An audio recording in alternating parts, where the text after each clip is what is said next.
UP से आए दिन खबर आ रही है, जब से इमरान मसूद बीएसपी में शामिल हुए हैं, तमाम मुस्लिम नेता सपा छोड़ के बीएसपी की तरफ जा रहे हैं। क्या वजह है, आखिर उनको उम्मीद दिखाई दे रही है 2024 की? राजनीति है, ये तो चलता रहता आना जाना।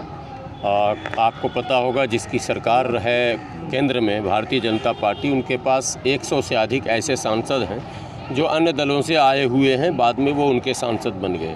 तो आने जाने का मामला कोई आज का नया नहीं है। आडवाणी जी और स्वर्गीय अटल बिहारी वाजपेयी जी से लेकर पुराने जितने नेताओं का नाम लेंगे वे स्वर्गीय हो गए। मुलायम सिंह यादव जी कई दलों की यात्रा किए, स्वर्गीय हो गए। चंद्रशेखर उसी यूपी की धरती से गुरुजी लोग कहा करते थे, कई दलों में गए। तो ये दल बदल मामला जो है चलता रहता। आप रही बात के विशेषकर मुसलमानों की बात जहाँ तक कह रहे हैं, इमरान मसूद एक कद्दावर नेता हैं। इमरान मसूद कांग्रेस के नेता थे, उनके पिताजी भी कांग्रेस के थे। आपको पता है कि इमरान मसूद पश्चिमी उत्तर प्रदेश में कांग्रेस के लिए एक स्तंभ थे, लेकिन कांग्रेस की हालत जो है वो तो किसी से ढकी छुपी है ही नहीं। जब कांग्रेस की हालत पतली होती गई तो इमरान मसूद एक नया ठिकाना ढूंढ रहे थे। तो चुनाव से पहले इमरान मसूद को लगा कि शायद सपा बेहतर ठिकाना होगा, चूँकि माहौल उस समय ये था कि मुस्लिम मतदाताओं का रुझान जो है वो सपा की तरफ था। तो इमरान मसूद भी सपा में गए। जाहिर सी बात है, जब गए थे तो अखिलेश जी से कुछ न कुछ तो उनकी बात हुई होगी, टिकट की बात हुई होगी, राज्यसभा की बात हुई होगी, एमएलसी की बात हुई होगी, कुछ तो बात हुई ही होगी। लेकिन चुनाव के आइन मौके पर जब ये पता चला कि इनका टिकट काट दिया गया, तो भी इन्होंने वफादारी का सबूत देते हुए सपा प्रत्याशी के पक्ष में प्रचार किया और उसका परिणाम भी सामने आया, उन्होंने अपनी सीट से जितवाया। तो अब उसके बाद जब एमएलसी का चुनाव और राज्यसभा का चुनाव हुआ, तो ऐसे लोग जिन्होंने दूसरे दल को छोड़कर सपा का दामन थामा था और जिन्हें ये लगा कि मेरी टिकट भी काटी गई थी, तो इसका मतलब है कि हमें इनाम के रूप में राज्यसभा या एमएलसी किया जाएगा। राज्यसभा में जब कपिल सिब्बल और चौधरी जयंत का नाम आया तो मुस्लिम जो ऐसे नेता थे वो मायूस हुए, और ये स्वाभाविक है मायूस होना। कोई भी होता, मैं भी उस जगह होता तो मायूस होता, तो इमरान मसूद भी मायूस हुए। ये कोई ऐसी बात नहीं है कि इमरान मसूद कोई अलग से बनाए हुए इंसान है। उसके बाद राज्यसभा के जस्ट बाद एमएलसी का मामला आया, उसमें भी आपने देखा कि कई नए नाम आए, लेकिन इमरान मसूद का नाम नहीं आया। तो जाहिर सी बात है कि इमरान मसूद वहाँ झंडा उठाने तो गए नहीं थे। इमरान मसूद का कद कोई झंडा उठाने का तो है नहीं। इमरान मसूद एक कद्दावर नेता, ख़ानदानी नेता है भाई, और पकड़ है। ये भी नहीं कि हवाई नेता, धरती पर उसकी पकड़ है। आवाम के बीच जनता से जुड़े हुए नेताओं में गिना जाता है इमरान मसूद को। तो इमरान मसूद ने देखा कि यहाँ तो हमारी राजनीति ख़त्म करने का जो है प्लान बनाया जा रहा, और सपा ने कईयों की राजनीति को ख़त्म भी किया। ये भी एक सच है, कड़वा सच है। सरवर जी, जिस तरह के निज़ाम नज़मुद्दीन सिद्दीकी जी भी कांग्रेस का दामन थामे पड़े हैं, बसपा के कद्दावर नेता हुआ करते थे। कहाँ है दामन थाम के? ही तो पता है किसका दामन थाम है। कांग्रेस का तो दामन उन्होंने थाम लिया जी। उत्तर प्रदेश में कहाँ पर? वही नसीमुद्दीन सिद्दीकी थे। जब उनकी गाड़ी लखनऊ से पश्चिम उत्तर प्रदेश की तरफ चलती थी तो कोई ऐसी सड़क, कोई ऐसा चौराहा, कोई ऐसा इलाका, कोई ऐसा कस्बा नहीं था जहाँ इनके स्वागत के लिए हज़ारों लोग खड़े न हुआ करते थे। और बड़े बड़े होटलों में वो रुका करते थे और गिफ्ट लेकर जाया करते थे। खूब उपहार मिला करता था उनको। आज कौन उपहार दे रहा, कौन गिफ्ट दे रहा, कौन पूछ रहा, कहाँ स्वागत हो रहा? चले तो गए। लेकिन ऐसा देखिए, कांग्रेस की स्थिति डूबते नाव पर सवार होना, ये तो अब वो अनुभवी थे, पता नहीं क्यों गए। जितना सम्मान, जितना बड़ा पद और जितनी मैंने 12-14 मंत्रालय को आप देख रहे हैं अकेले एक सरकार में, तो बहुत बड़ी बात थी। पहली नाइंसाफ़ी तो मुसलमानों के साथ आपने ही किया। अरे 2-4 और मुसलमान को लगा लेते उसी में। बहन जी को कहते आपने हमें इतना दे दिया, 2-4 मुझे मत दो। अरे 1-2 बहुत है, बाकी दे दो किसी और को, राज्य मंत्री बना दो। इन्होंने किसी को आगे बढ़ने नहीं दिया साहब। लेकिन सवाल ये है गुलाम सरवर जी, अब मायावती पर आरोप लग रहा है कि वो सपा को तोड़ रही हैं। नहीं, तोड़ने जोड़ने की बात नहीं, कोई किसी को तोड़ता जोड़ता नहीं है। और तोड़ा उसको जाएगा ना जिसका विधायक होगा। सपा का कोई जीता हुआ विधायक तो अभी गया नहीं है, जो आप आरोप लगा रहे हैं। नेता जा रहे हैं, वो सभी नेता जा रहे हैं जिनकी ज़मीनी पकड़ है। और इमरान मसूद के अतिरिक्त जो लोग भी जा रहे हैं, अभी शामिल होने का एक नया दौर चला है, बसपा की तरफ लोग जा रहे हैं। तो वो लोग जा रहे हैं जो ज़मीनी नेता हैं, जिन्होंने सपा से कुछ उम्मीदें पाली थी और वो नाउमीद हो गए। जब नाउमीद हुए तो बसपा में वो अपनी जगह तलाश रहे हैं। सम्मान सबको चाहिए, पद सबको चाहिए, इज्जत सबको चाहिए, ओहदा सबको चाहिए। राजनीति का मकसद क्या है? राजनीति का मकसद ये तो है कि हम जाके कहीं पे ताश खेल के टाइम पास कर देंगे। राजनीति हम करते हैं सम्मान के लिए। अभी आजम खान जी की विधानसभा जो है उनकी वो निरस्त कर दी गई, उनके विधायक जो थे वो, उसके लिए अखिलेश की तरफ से कोई ऐसा बयान ज़्यादा नहीं आया, लेकिन मायावती बड़े पिखर रूप से खड़ी हुई है आजम खान के साथ। नहीं, आजम खान की जो ये हालत है, हाँ। आज जो हालत है, विधायकी से पहले की बात बता दूं, जिस हाल में वो पहुँचे, ये पहुँचाया ही सपा वालों ने। आप देखो केजरीवाल को, दिल्ली में आप हो, सत्येंद्र जैन जिसके घोटाले की चर्चा अभी इंटरनेशनल होने लगी, एक महाठग ने भी बयान दिया कि हमें भी ठग लिया गया। और हाँ, तो लेकिन केजरीवाल और पूरी पार्टी आज भी सत्येंद्र जैन के साथ खड़ी है। धरना, प्रदर्शन, आंदोलन, प्रेस कॉन्फ्रेंस, बयान, काउंटर सब हो रहा है ना। लेकिन अमानतुल्लाह खान के साथ जब मसला होता है तो पार्टी का कोई रोल कभी आपको दिखा क्या? अभी लेटेस्ट जो घटना घटी राजेंद्र पाल गौतम के साथ, कोई प्रेस कॉन्फ्रेंस हुआ क्या? उल्टा और निकाल दिया गया मंत्रिमंडल से।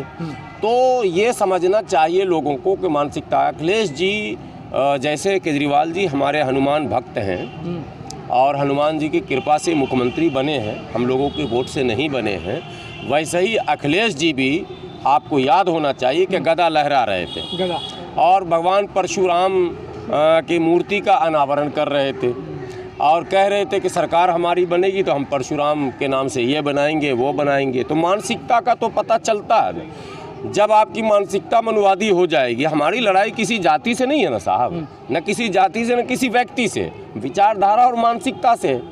तो आपकी जब मानसिकता वैसी हो जाएगी तो दलित और मुसलमान तो ऑटोमेटिकली हाशिए पर चले जाएंगे। वो सपा में अब शुरू हो गया। मौर्या जी गए ना, मौर्या जी इतने दबंग, बात समझो, उनसे दबंग तो सपा में अब इस वक्त कोई नेता नहीं, बसपा में कोई नहीं था, नंबर 2 के नेता थे।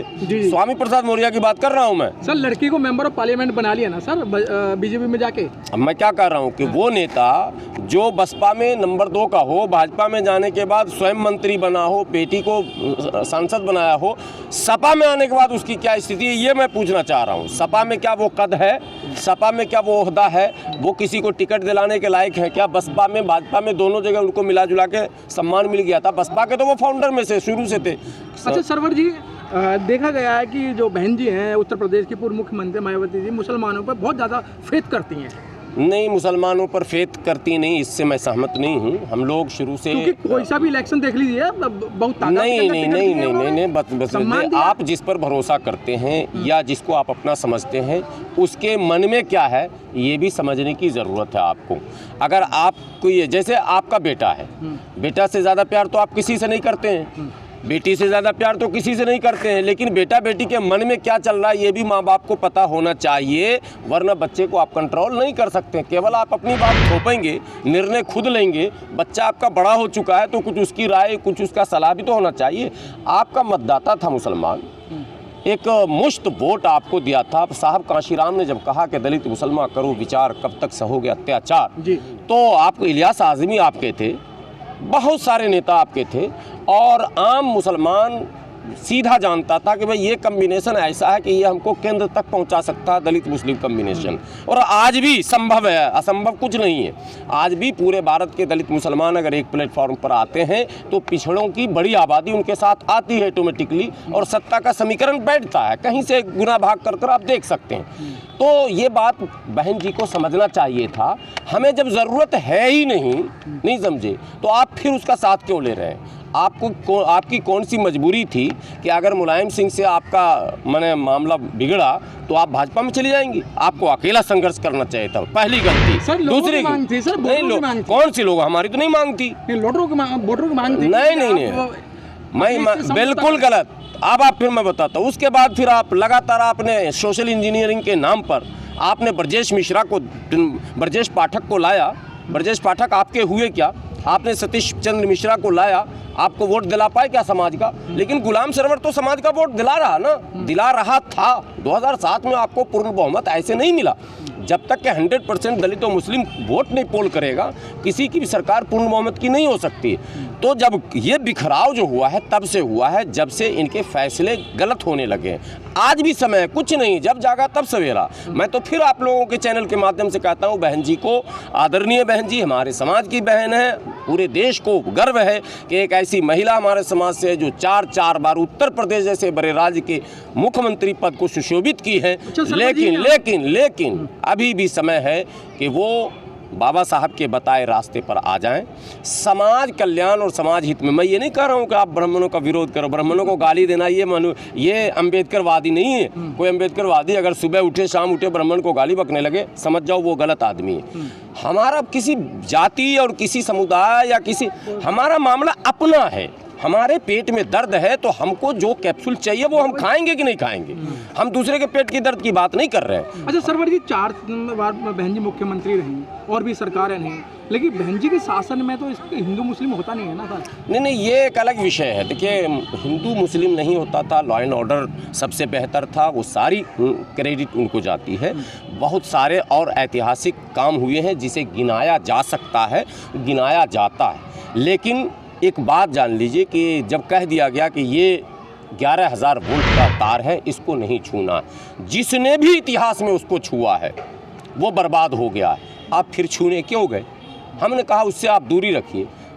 सैकड़ों वर्षों से जिस समाज को चारपाई पे बैठने नहीं दिया जाता था, उसको बाबा साहब के संविधान के बदौलत और इन वोटरों के बदौलत, दिए गए मत के अधिकार के बदौलत गद्दी पर अगर बैठने का अवसर मिला है तो उसे नज़र बाबा साहब की तरफ रखनी चाहिए, उनकी तरफ नहीं जिसने बरसों सदियों जो है इनको चारपाई पर बैठने नहीं दिया। आप फिर वहीं जा रहे हैं, उसी व्यवस्था को बल दे रहे हैं। उन्हीं के माँ के नाम से कॉलेज खुल रहा, यूनिवर्सिटी खुल रहा।